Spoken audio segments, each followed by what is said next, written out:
अक्षर पुरुष जो है ये पंच लक्षण वाला है और इसको ब्रह्मा, विष्णु, इंद्र, अग्नि और सोम के रूप में उन्होंने 5 उसके स्वरूप बताए और उसको 2 भागों में बांटा, हृदया और पृष्ठया। पृष्ठौ माने हृदय स्थान में रहने वाले और पृष्ठ में रहने वाले। उसको उन्होंने पुनः यज्ञ के वैज्ञानिक स्वरूप में बताने में हृदय और पृष्ठ का उपयोग किया है। वो पूरी व्याख्या हम नहीं कर रहे हैं।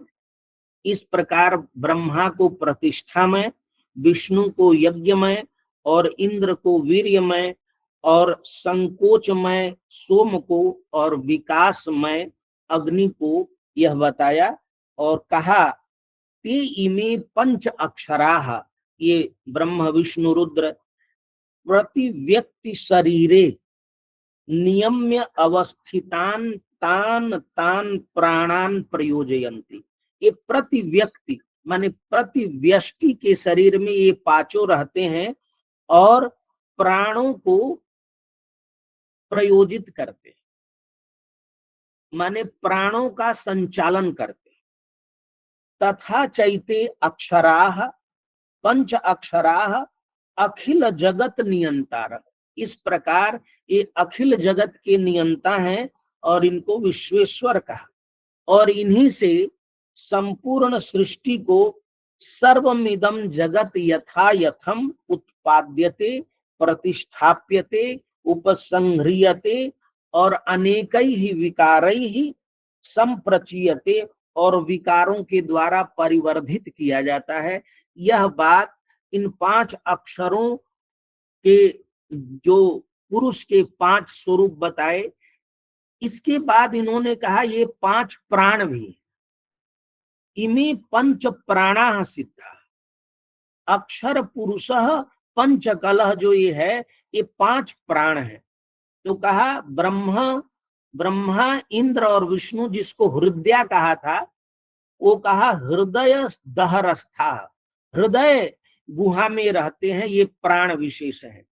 और अग्नि 2 प्रकार की है, एक मर्त्य अग्नि है जो शरीर मात्र भूतमय, और दूसरा जो है वो अमृत है, देवतामय है और शरीरात वही भी है और शरीर के अंदर भी है। इसीलिए उभय विधः अयम अग्नि।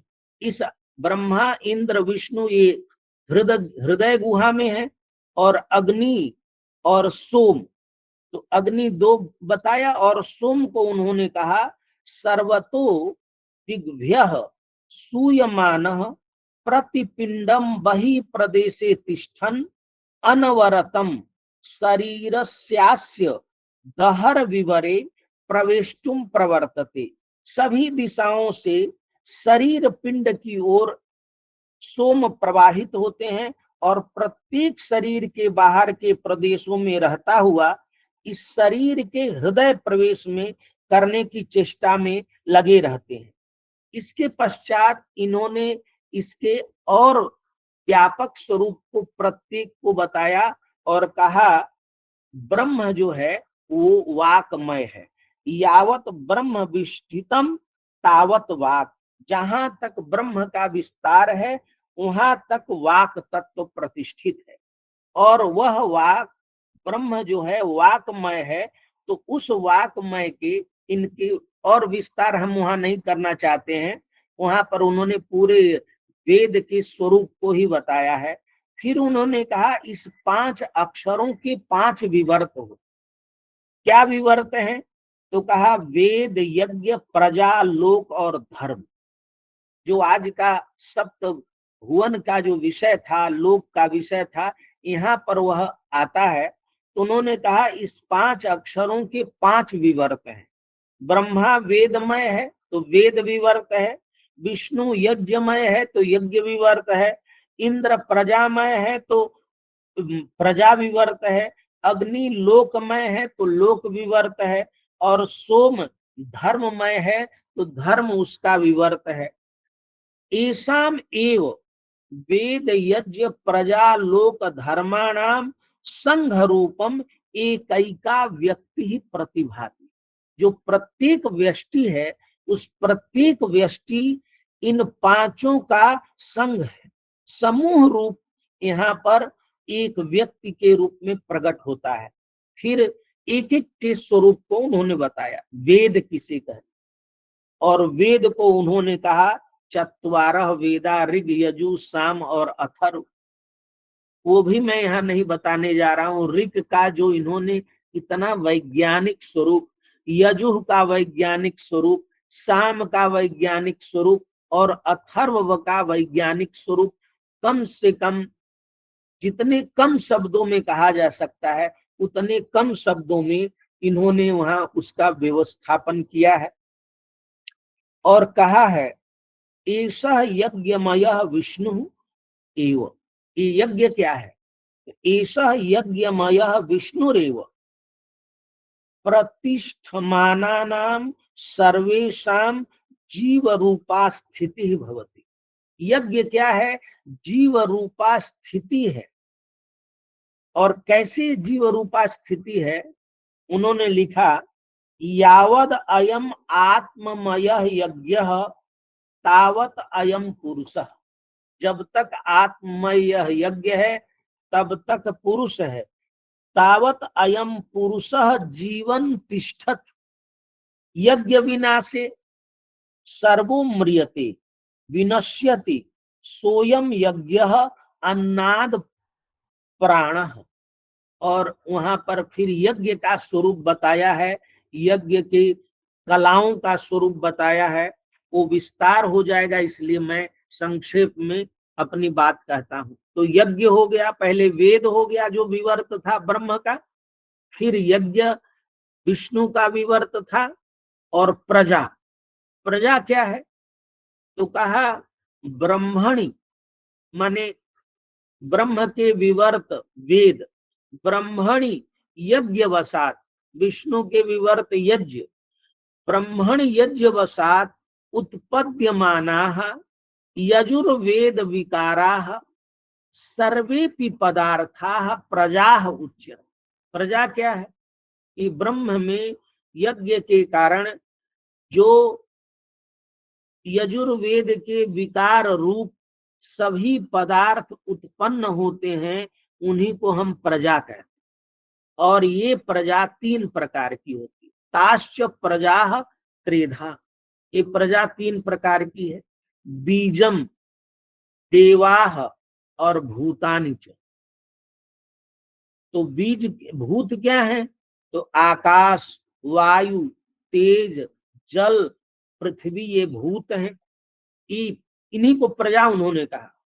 और अग्नि, वायु और दूसरा देव है। तो अग्नि, वायु, आदित्य, चंद्र और वरुण, ये पांच देव हैं। इन पांच देवों को दो भागों में बांटा। ये अग्नि, वायु, आदित्य अग्नि रूप है और चंद्र और वरुण सोम रूप है। फिर इन्होंने कहा कि बीज क्या है? क्योंकि प्रजा तीन प्रकार की है, बीज, देवता और भूत। तो बीज क्या है? तो उन्होंने कहा अविद्या, अस्मिता, राग, द्वेष, अभिनिवेश।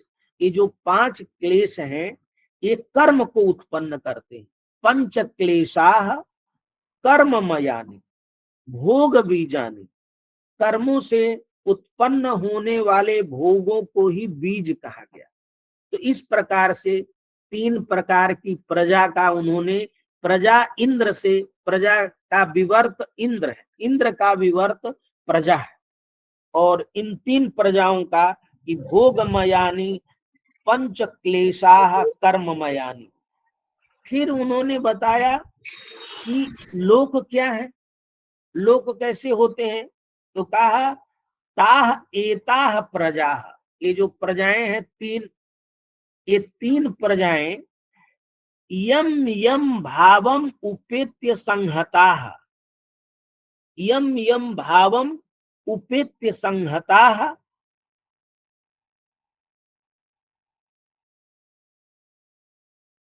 अपूर्वे नाम रूप कर्म भी संपन्नतमा लोक्यन्ते स एव आसाम लोको नाम आख्यायते। फिर उन्होंने कहा कि इसको उन्होंने लोक इसे कहते हैं। लोक क्या है? तो प्रजा, प्रजा मतलब भूत, देव और बीज, जिन जिन भावों को प्राप्त करके एकत्रित हो करके अपूर्व नाम रूप और कर्म से संपन्न दिखाई देते हैं, वह इनका लोक कहलाता है। तो कहा लोक कितने हैं? तो कहा लोक 3 प्रकार के,